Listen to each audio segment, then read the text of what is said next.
All right, once again, ladies and gentlemen, welcome to the Capital Pulse. This is Jeff Ogan. I'll be your host, and today we're going to be talking about the cash flow fortress, or you're the small debt that's killing you. So today we want to talk about the villain that is the debt leak. It's that collection of high interest credit cards, equipment notes, cabbage notes, and other kind of credit card balances that are draining away a lot of your equity and are draining away a lot of your profitability and bleeding your business slowly dry. And your business is growing, but it doesn't feel like it because every dollar of profit that's being sucked out of it by uncoordinated high payments to debt. You're always running a business, but you're really just running a collection agency for your lenders. We're going to show you basically how to sweep those leaks into a single SBA loan and reclaim it into the cash flow of your business. So what's the insight that we want to talk about? A lot of the owners think that they're stuck with these outrageous high interest loans until they're paid off. The equipment loans, the credit cards, even the merchant card advance loans. But we'll be talking about that in a minute. So as your guide, we're going to be looking at the new 2026 SBA refinance rules and how are they designed to give you as a business owner a do-over. So what's the insight? Well, you can consolidate the existing loan and business debts into a 10-year SBA 7A loan. And it doesn't have it, but it has to hit the 10% benefit rule. Basically, what that rule says is it requires that any new loan that you get must improve your cash flow, monthly cash flow by at least 10% or greater.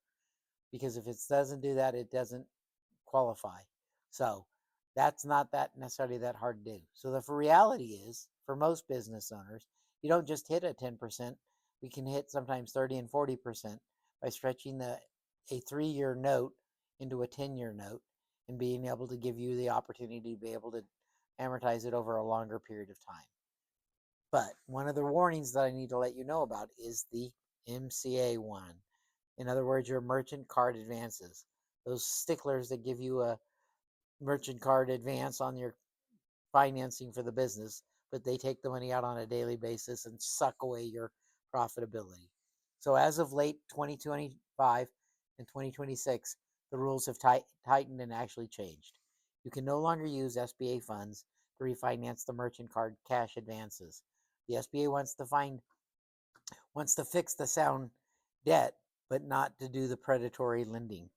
They don't want to take a bad loan and make it into an even worse loan that they have to take care of. Why does that matter?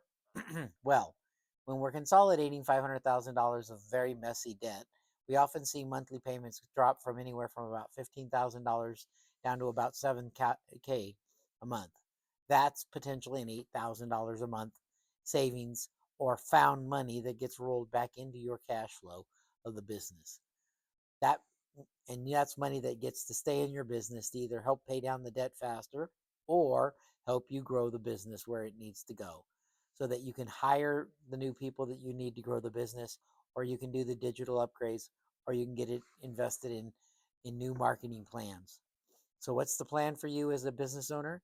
How should you build a capital debt fortress that's going to protect your business?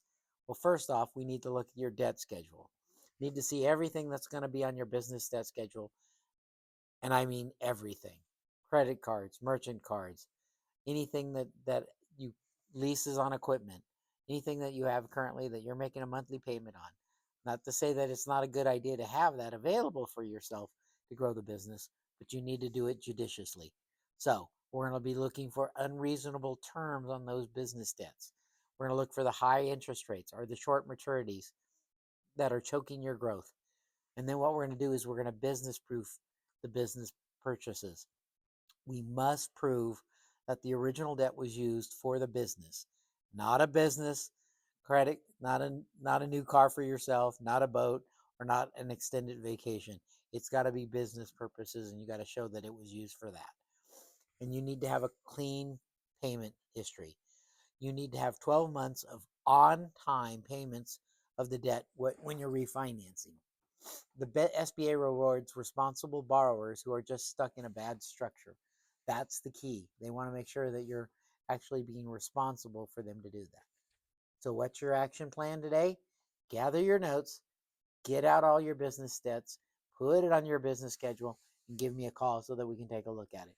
Get the original promissory notes, get all the agreements that you have, and not get your payments for the last 12 months. Then what we can do is we can do a math check, and we run the numbers to see if you got a 10% benefit of it. You can ask myself to do it. I can give you the calculator that's in the link below, or have your CPA do a quick calculation on it, or your bookkeeper, to see if it's going to be able to something that's going to be able to help you grow your business. So stop fighting your own balance sheet.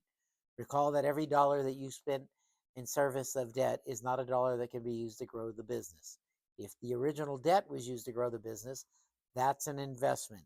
You should expect an ROI on your investment every single time you put it out. If that was a debt that you used to grow the business, then you should have a return on it enough to be able to service that debt as well as contribute to the bottom line of your business and make it more profitable. So that's the things we need to look at. So I've created a debt consolidation calculator. It's in the link below. Send me an email and I'll be more than happy to send that over to you and you can be able to do the calculations. Specifically, it follows the rules, the SBA rules for the 2026, and the link is in the bio below. So, as always, I'm Jeff Ogan, and keep your finger on the pulse. I'll see you tomorrow.